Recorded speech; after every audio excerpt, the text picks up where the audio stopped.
William Ruto's government is planning to import over 10 million bags of GMO maize. And Raila Odinga today issued a statement, which you are going to watch shortly.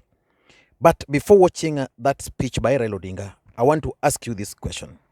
Do you support the importation of GMO maize into the Republic? Yes or no? Listen in to Raila Odinga. Agriculture and Technology, JUCAT, which over the years has demonstrated the proven ability to develop crops that can adapt to adverse weather and climate change. Another was the Egerton University, once a versatile agricultural training and research institution that pioneered inventions in food production to feed our people. Egerton is now on its deathbed, just when the country needs it most. The University of Nairobi's College of Agriculture and Veterinary Sciences has in the past demonstrated its ability to develop new seed varieties and pioneer the agricultural techniques towards food security. The Kenyan Seed Company has shown its capacity to develop high-yielding, drought-resistant seeds. The sad fact that all these Kenyan institutions are struggling. They are underfunded and often mismanaged. Why are we so quick to give money to foreign biotechnology companies when our own institutions that have demonstrated capacity to develop safe and trusted foods are struggling? At 60, Kenya is too old to beg for food or accept unsafe imports from those with ulterior motives. Our institutions and farmers need resources and political goodwill to come through for the nation. Under the prevailing erratic weather patterns, the wise and patriotic thing to do is to invest in the capacity of our own institutions to undertake the production of crops that can withstand climate change. The Kenya Agricultural and Livestock Research Organization, with no better scientific capacity than more advanced institutions that continue to cast doubt on GMOs, has unfortunately lauded the government's decision to flood the country with GMO maize. We had expected the government to put more money into this institution to develop responses to new threats from the pests such as fall and armyworms, maize stalk borer, and diseases such as maize lethal necrosis for a homegrown lasting solutions to our food problems.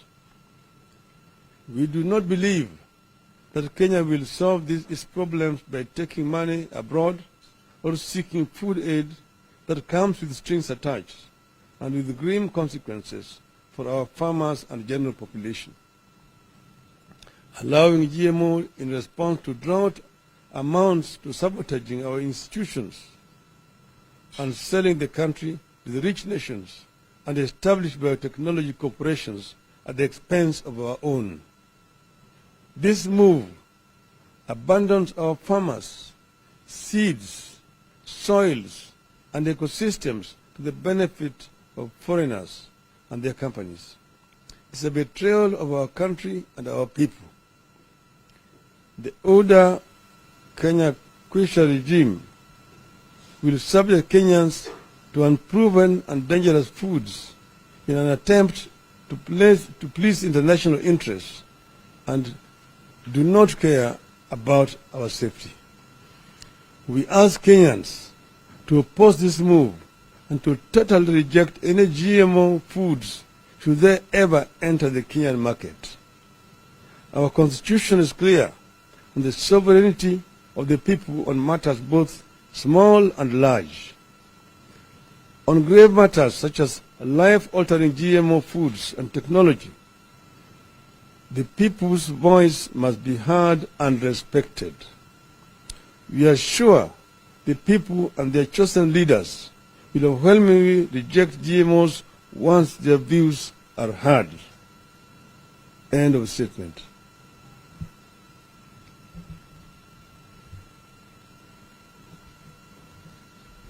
has been that they say that GMO has been done for the longest time and it's not something new.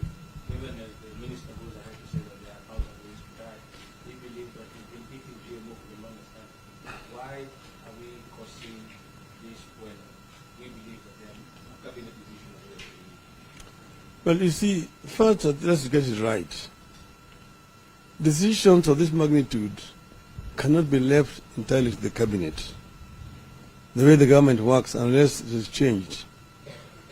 The policy are formulated in the ministries by the technocrats. Then they go to the cabinet by way of sessional papers or cabinet memoranda. The cabinet debates and approves. Then those documents must come to Parliament. When it comes to law, any legislation must go through the People's Representative House, which is the Parliament. It must be tabled there, either as a session of paper or whatever it is. And Parliament must then debate it, subject it also to public participation. That is when it now becomes a government, official national policy document. So it's just don't go to a cabinet and trim-roll them into approving an important matter like this. In other words, but what has happened, even this, to my knowledge, has not even been discussed by the President Cabinet. The President used an outgoing cabinet, which was basically an interim, which really had no powers to pass a decision of this magnitude, to so say that they're removing the ban. That is itself as unprocedural and is illegal. This matter must be subjected to proper public debate and approved by the people's representative in the National Assembly and the Senate. Well, the last one from me, you have linked it to proposals for by a push by multinationals and also foreign nations. What information do you have with regard to this, and who is pushing it specifically? I don't want to speculate, but we know that the companies that themselves are manufacturing the seeds and also fertilizers are trying to find new markets, and are the ones which are actually pushing this year. And they are actually approached people in the government. I don't want to be specific, but I know that people have been approached and they have made commitments without consulting anybody in the country. So they are trying basically to steamroll this issue, the country, for their own maybe individual benefits. Therefore, they are not doing this in the interest of the people of Kenya. We know that as we talk now, there are sufficient stocks of maize in the country. And farmers even right now are harvesting. And as you see, there's fear, particularly in the Rift Valley, which is our grain bread basket, that the farmers' maize are going to lose a market when the market is going to be flooded by this GMO maize which is being imported in the country.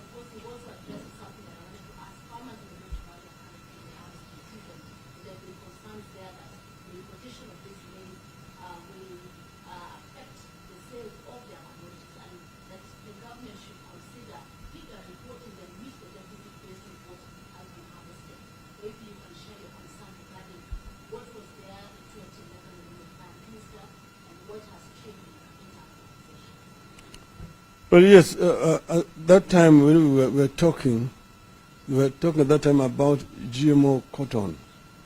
is the one that was actually the subject, because there was a company that wanted to introduce it into the market here. And we say that let us do a proper scientific research and tests to find out the consequences. Let us not be blind to innovations, new technology that is coming. So we need to be forward-looking, but let it be tested and approved by our institutions. If it is approved by institutions, then there should be no reason to introduce it into the country. And that is still my position as we stand right now. And as you know, that there are a lot of doubt which have been cast on this in some other countries. You will ask yourself, why do the Germans ban it, and the French, and the Italians, and so on? It's only in the U.S. In the U.S., of course, there's a very powerful lobby by the multinational corporations who are themselves manufacturing the seeds and the fertilizers. And they lobby the Congress to approve it. But it's been approved with the proviso that the customer must be given a choice. So when you go to the U.S. in any of the markets, the supermarkets or the shops where they sell the GMO, there's usually a corner and it's properly labeled GMO stuff, and then the other corner there labeled natural stuff, so that you have a choice as a customer. That whether you want to go for GMO, you go for GMO. If you want to go to the natural, you go for natural. You must give and this is law. You cannot market GMO without labeling it properly and showing so that the customer knows what they are getting. Okay.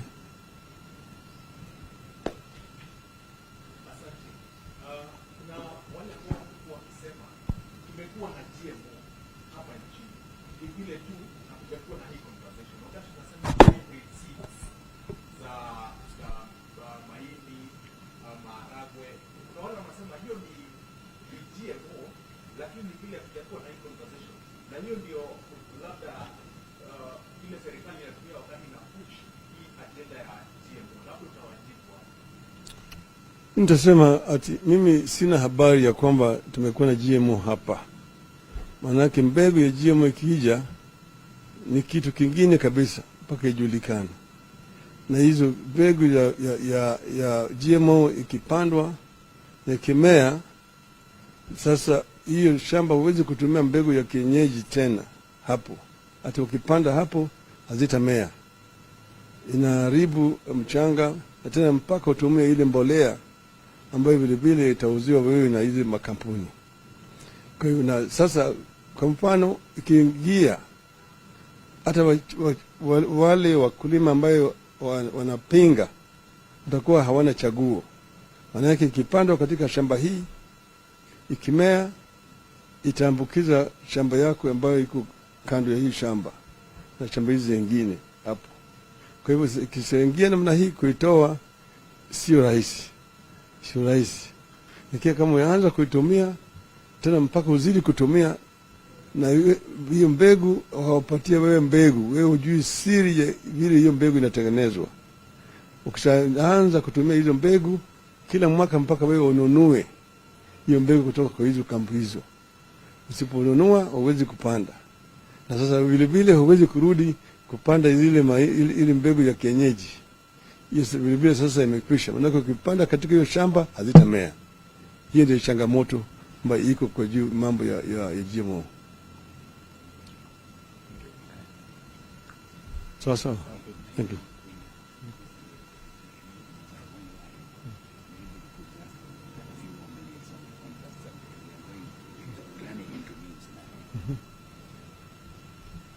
So, amesema naweza kuchukua swali moja au mbili.